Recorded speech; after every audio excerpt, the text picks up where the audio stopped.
मटारचा season आहे तर मटार पुरी व्हायलाच पाहिजे। मटारचा सीझन नसेल तेव्हा आपण फ्रोझन मटार पासून पण बनवू शकतो। आपण अनेक प्रकारच्या मसाला पुरी बनवतो, पण एकदा तुम्ही माझ्या या पद्धतीने मटारची पुरी बनवून बघा। एवढी चविष्ट होते की तुम्हाला खूप आवडेल आणि नेहमीच बनवाल। आज आपण ताज्या मटार पासून टम्म फुगलेल्या खमंग खुसखुशीत आणि कुरकुरीत मटार मसाला पुरी कशी बनवायची ते बघणार आहोत। ही पुरी तुम्ही एवढी चविष्ट होते की तशीही खाऊ शकता किंवा लोणचं सॉस सोबत पण छान लागते। मुलांच्या डब्याला देऊ शकतो, प्रवासातही नेऊ शकतो, कारण 3-4 दिवस सहज टिकते। बनवायला एकदम साधी सोपी रेसिपी आहे, तरी शेवटपर्यंत नक्की बघा। चला तर मग रेसिपीला सुरुवात करूया। रेसिपी आवडल्यास लाईक नक्की करा आणि चॅनलला सबस्क्राइब केलं नसेल तर सबस्क्राइब करा।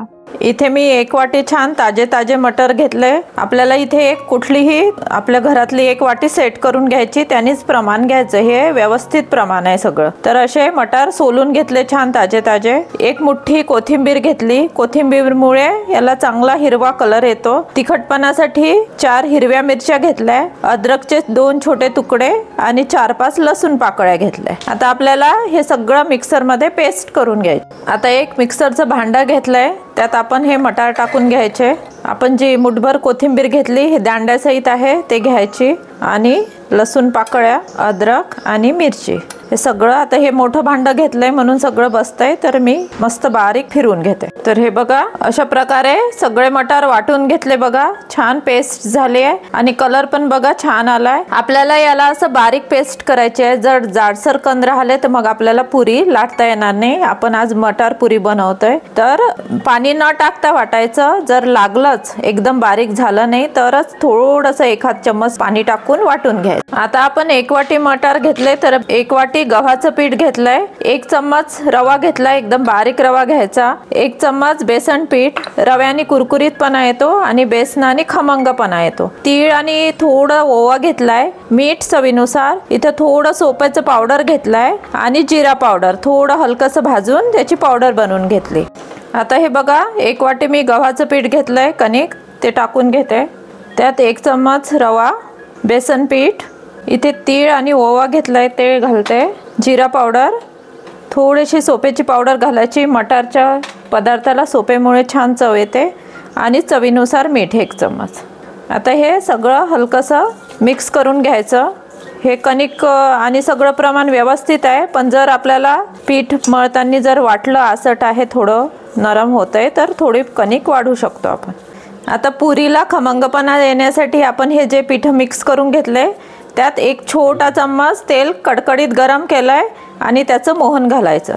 1 छोटा चम्मच, कारण 1 वाटीच आपलं पीठ आहे म्हणून। सगळं व्यवस्थित मिक्स करून घ्यायचं। सगळ्या पिठाला तेल चोळून घ्यायचं। आता आपण ही जे पेस्ट केली आहे ना ती पूर्ण घालून घ्यायची यात, आणि आपण पुरीला मळतो तशी कणिक मळून घ्यायची। आता बघा हे व्यवस्थित पीठ मळून घ्यायचं। पुरीला जसं मळतो, एकदम घट्ट पण नाही आणि एकदम सॉफ्ट पण नाही। जर नरम पीठ झालं तर आपल्या पुरी तेलकट होतात। तर यात जर वाटलं आपल्याला की थोडं सॉफ्ट होतंय तर कणिक टाकायची। कणिक पीठ थोडं टाकायचं, आणि जर खूप कडक वाटलाय तर थोडं 1 चम्मच पाणी टाकू शकतो आपण। तर अशा प्रकारे बघा सगळं पीठ मळून घेतलंय। एकदम खूप घट्ट नको आणि खूप सॉफ्ट पण नको। तर अशा प्रकारे आता याला 10 मिनिट झाकून ठेवते आणि मग पुऱ्या तळून घेऊ। आता बघा 10 मिनिट ठेवलेलं छान व्यवस्थित आपलं पीठ तयार झालंय। एकदा व्यवस्थित मिक्स करून घ्यायचं आणि याचे आपल्याला हवे तसे गोळे करून घ्यायचे। एकदम मोठे नाही, मी असे छोटे छोटे गोळे करून घेते आणि पुरी लाटून घ्यायच्या। आता आपल्याला याच्या पुरी लाटून घ्यायच्या। पुरी लाटताना अशी उलटून पलटून लाटायची, म्हणजे व्यवस्थित फुगल्या जाते। एकदम जाडी पण नाही ठेवायची आणि एकदम पातळ पण नाही। एकदम पातळ केली तर ती कडक होणार। अशा प्रकारे बघा एवढ्या जाडीची केले। अशा प्रकारे सगळ्या पुऱ्या आता लाटून घेते व्यवस्थित। तर अशा प्रकारे बघा मी सगळ्या पुऱ्या लाटून घेतल्या। आता आपण तळून घेऊया। हे बघा मी इथे तेल गरम करायला ठेवलं। तेल चांगलं कडकडीत पाहिजे आपल्याला पुरीला। तेल जर कमी तापलेलं असेल तर पुरी जास्त तेल पितं। आता अशा प्रकारे हळूहळू हे बघा असं कडकडीत तेल हवं। आता वरती असं थोडं थोडं झाऱ्याने तेल सोडायचं, म्हणजे पुरी व्यवस्थित फुगल्या जाते। हे बघा अशा प्रकारे 1 साइड झाली की परतून घ्यायची। छान कलर आला हिरवा कंच, आणि कमी तेलकट होतात, बिलकुल तेलकट होत नाही।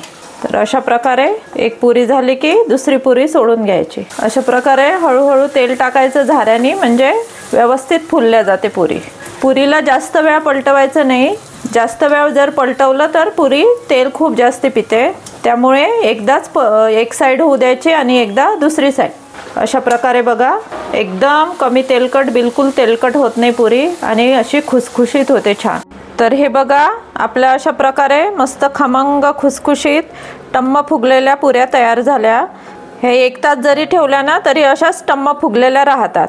तर अशा प्रकारे चटपटीत मटार पुरी आपली तयार आहे। हे बघा, अशा प्रकारे आपली खमंग खुसखुशीत अशी कुरकुरीत मटार पुरी तयार झाली। तुम्हाला जर ही माझी मटार पुरीची रेसिपी आवडली असेल तर लाईक नक्की करा, कमेंट करून कळवा कशी वाटली ते। जास्तीत जास्त शेअर करा, चॅनलला सबस्क्राईब केलं नसेल तर सबस्क्राईब करा। अशीच एक नवीन रेसिपी घेऊन भेटूया पुढल्या आठवड्यात। धन्यवाद।